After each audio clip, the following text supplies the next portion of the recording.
Всем привет! Меня зовут Александра. Сегодня мы с вами продолжаем и заканчиваем делать декор для новогоднего каминчика. В этом видео я покажу, как я делала подарочки, решетку и огонь. Начнем с подарочков. На видео я показываю, как я делала подарочек размером 2 на 2 сантиметра. Смысл простой. Склеиваем несколько одинаковых квадратиков картона и оборачиваем их бумагой. Оборачивать бумагой картонный кубик можно совершенно по-разному. Я делала это так, как я показала, но первый раз, например, я делала немного по-другому. Я думаю, что не столь важно, как оборачивать подарочки бумагой, главное сделать это аккуратно, чтобы не было каких-то лишних швов, чтобы нигде ничего не торчало. Всего я сделала 3 подарочка размером 2 на 2 сантиметра, 2 на 1,5 сантиметра и 1,5 на 1,5 сантиметра. Все размеры, которые я могу дать, будут в описании. Где-то я склеивала 2 картонки, где-то склеивала 3 картонки, можно склеивать хоть 10 картонок. Это зависит от того, какую толщину своего подарочка вы хотите. Бумагу я использую из блока для черчения, потому что она не так сильно деформируется от краски и клея, как, например, офисная бумага. Об этом я уже говорила в первом видео.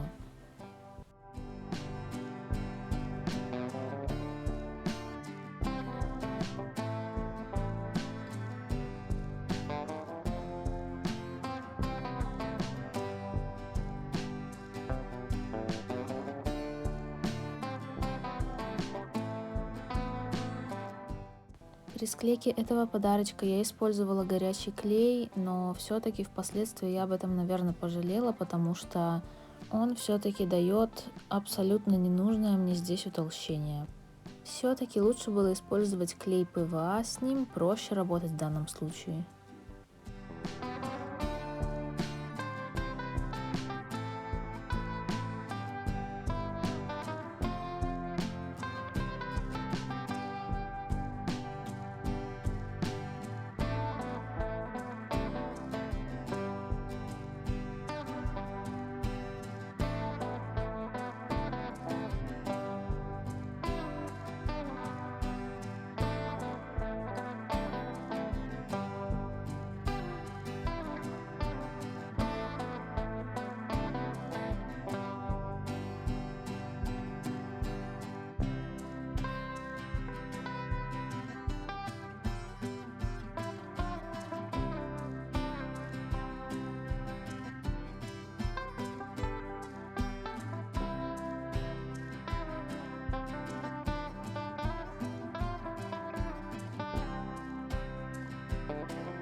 Вот что получается. Таким образом я обклеила все 3 своих подарочка. Так вот они выглядят в непокрашенном виде. И теперь осталось их только покрасить. Один из подарочков я покрасила вот так, просто в полоску. Все они у меня будут цвета декора камина. Это зеленый, белый, красный и золотой, только в разных комбинациях. На маленьком подарочке я решила нарисовать листики и ягодки, если не ошибаюсь, амелы. Мне нравится, как они смотрятся в рождественском декоре, вот их я решила сделать. Предварительно все подарки я покрывала основным цветом, в данном случае это белый и по бокам красный. И уже на белой краске я рисую сначала листики, а затем ягодки. Конечно, совершенно не обязательно разрисовывать ваши подарочки вручную. Можно взять какую-то готовую упаковочную бумагу, либо просто цветную бумагу в какой-то рисунок или без рисунка. Можно обернуть подарочки ленточкой, сделать бантик, и это будет выглядеть ничуть не хуже.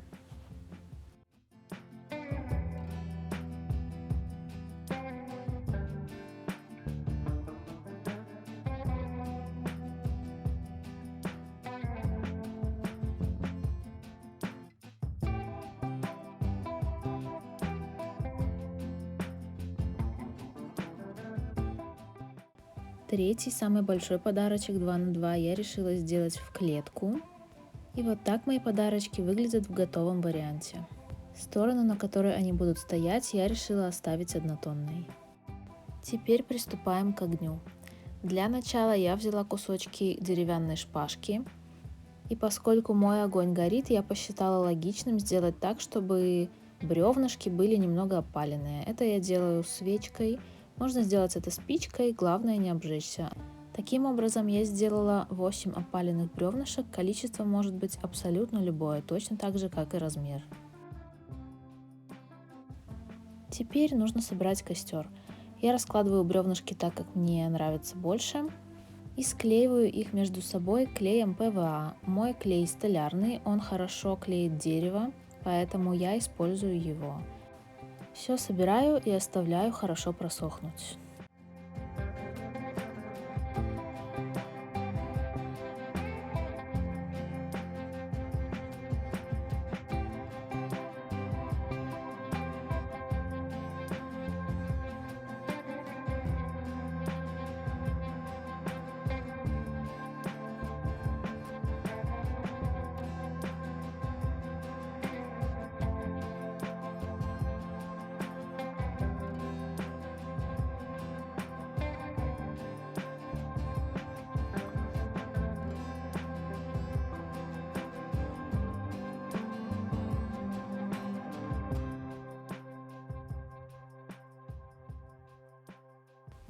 Мои бревнышки высохли, и теперь можно делать сам огонь.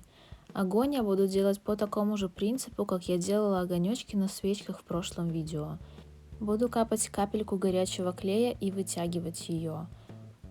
Прошу прощения за то, что не все попало в кадр, потому что это не самое легкое занятие, нужно наловчиться это делать. Никак не могла попасть в камеру, но очень старалась.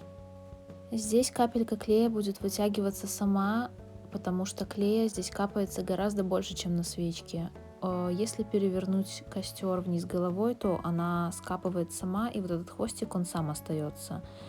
Где-то нужно будет помочь чем-то острым, типа тонкой проволоки, как это делала я. Какой-то язычок пламени нужно будет сделать 2 раза. В общем, нужно начать делать и там уже смотреть по ситуации, потому что вариантов на самом деле масса. Один из советов, который я точно могу дать, когда клей очень сильно разогрет, стекает прям все, что вы капнули на бревнышки. Поэтому даже лучше будет оставить его немного остыть или наоборот не сильно разогревать. Тогда он будет более тянучим и работать с ним будет на самом деле гораздо проще. Когда вытягиваете капельку клея чем-то, нужно оставить ее в таком положении и подождать, пока он застынет, иначе у вас стянется вместе с этой проволочкой весь ваш клей, который вы капнули. То есть нужно дать самому хвостику застыть. Также существует способ чуть-чуть попроще. У меня из-под носика клея скапывает клей. То есть он плавится и вытекает не из носика, а из-под носика. И остаются вот такие застывшие капельки. Несколько из них, которые были неплохие по форме, я просто наклеиваю на бревнышки, и получается очень даже неплохо.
Также я решила залить клеем дырки между бревнами внизу, чтобы не просвечивалась поверхность через них.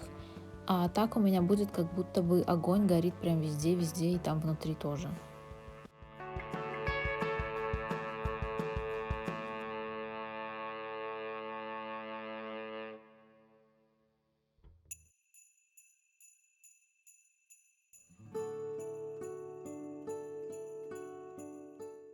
Таким образом я сделала огонь на бревнышках нужного мне размера и формы.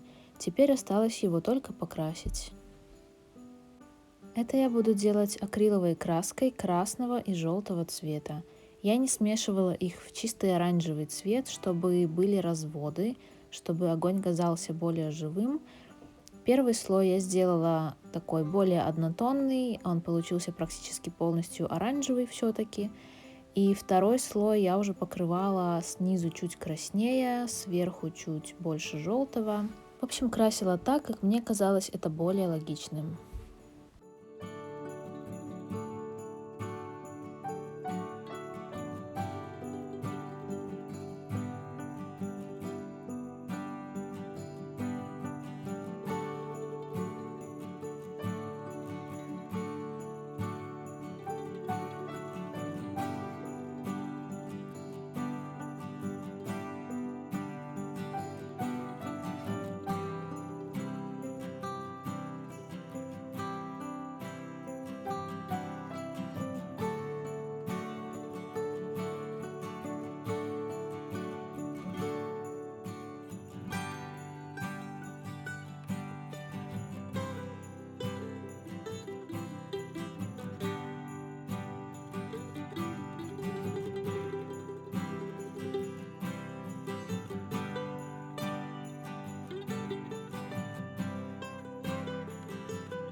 Вот такой огонь для моего каминчика у меня получился. И теперь осталось сделать только решетку.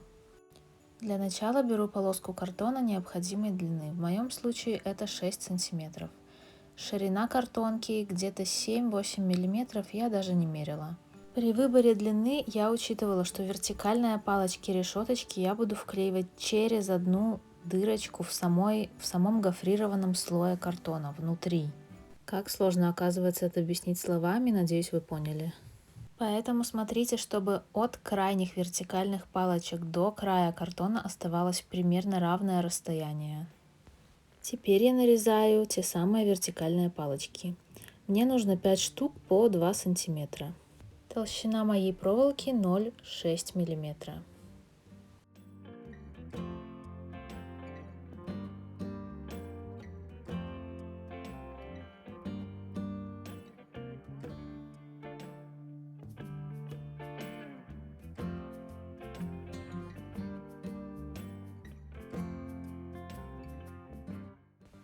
Все нарезала и теперь вклеиваю мои проволочки в картон. Заливаю немного клея в саму гофру и вставляю туда проволоку. Вставляю я их на одинаковом расстоянии друг от друга, как я показала ранее, и так, чтобы верхние края всех проволочек были на одном уровне.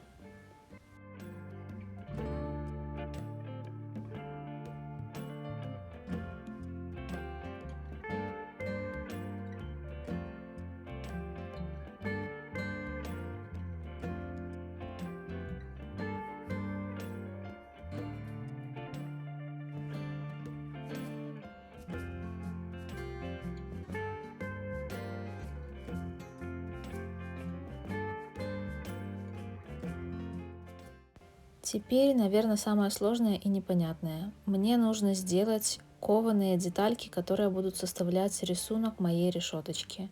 Я покажу, как я сгибала эти детали, но скажу сразу, что для первой решеточки, которую я делала именно для камина в первый раз, они получились гораздо ровнее, аккуратнее и более подходящие по размеру. Я не знаю, как подобрать их по размеру для нужной ширины между вот этими проволочками в решетке. Они у меня получились сами собой. Я не знаю, как я их сделала, просто потом повторяла одно и то же движение несколько раз. Если у вас не получится сделать так же, то это абсолютно не проблема, потому что второй раз я сама вспоминала, как я вообще это делала и как я к этому пришла. Я думаю, что абсолютно любой рисунок будет смотреться в этом случае хорошо, даже если это будут просто какие-то ровные линии.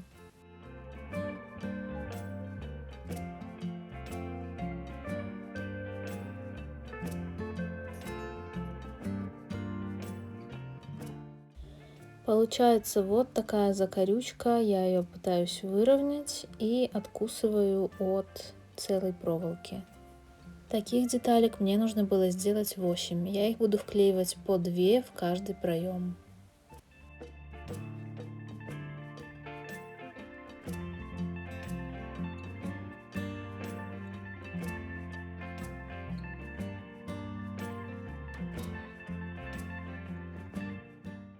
Теперь под мою основную заготовку я подкладываю линейку, чтобы была ровная поверхность. И начинаю вклеивать туда маленькие закрученные детальки. Делаю я это с помощью клея ПВА, несмотря на то, что моя проволока металлическая. Я боялась, что она развалится и что клей не схватится, но в принципе у меня все держится, до сих пор еще все на месте. Идеально, как в случае с моей первой решеточкой, чтобы проволока была в бумажной оплетке. Тогда клей ПВА прекрасно схватится и можно будет вообще ни за что не бояться. Оно все точно никуда не денется. В этот раз проволоки в бумажной оплетке у меня не было, поэтому я решила положиться на случай и использовать обычную. После того, как я все вклеила и оставила хорошо просохнуть, вот что я имею. Что мне не нравится, это то, что закорючки приклеены в разных проемах не на одинаковом уровне.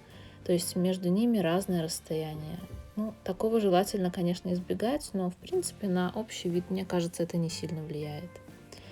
И я решила приклеить еще 2 поперечные проволочки, чтобы как бы сделать каемку у вот этого рисунка. Просто отрезаю 2 ровные проволоки и приклеиваю их сверху и снизу своего рисунка.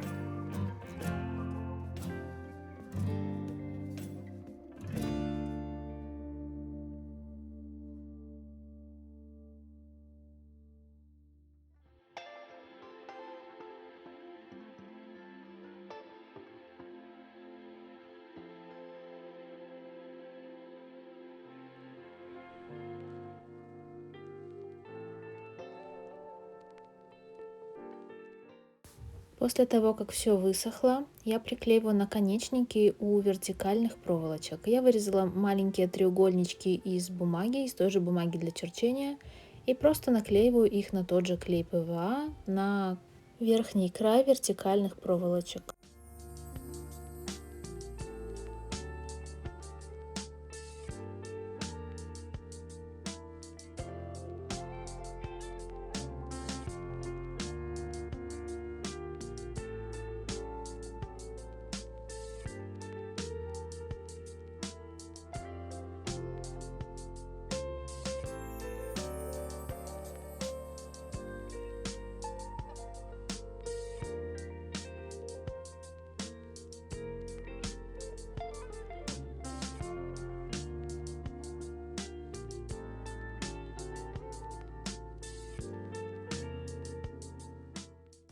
Снова оставляю все хорошо высохнуть, и после этого остается только покрасить мою решеточку.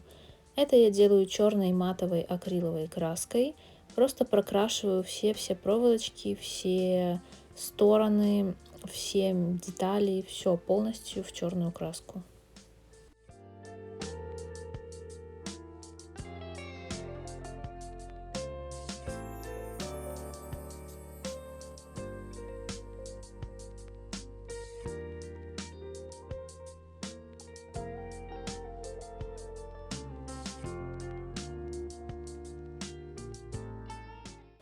После того, как черная краска высохла, я состариваю свою решеточку золотой краской. Сухой кисточкой чуть-чуть прохожусь по всей поверхности, по ковке, по нижней части с двух сторон.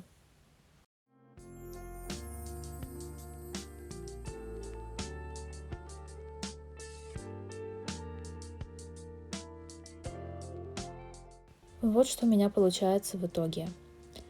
Повторюсь, что первая решеточка, конечно, у меня получилась ровнее и аккуратней, но это выглядит, мне кажется, не намного хуже. И на этом я закончила делать повтор декора для своего мини-каминчика. А если вам понравилось это видео, ставьте лайк, подписывайтесь на мой канал, а также на мои соцсети, где я делюсь гораздо большим количеством информации. До новых встреч!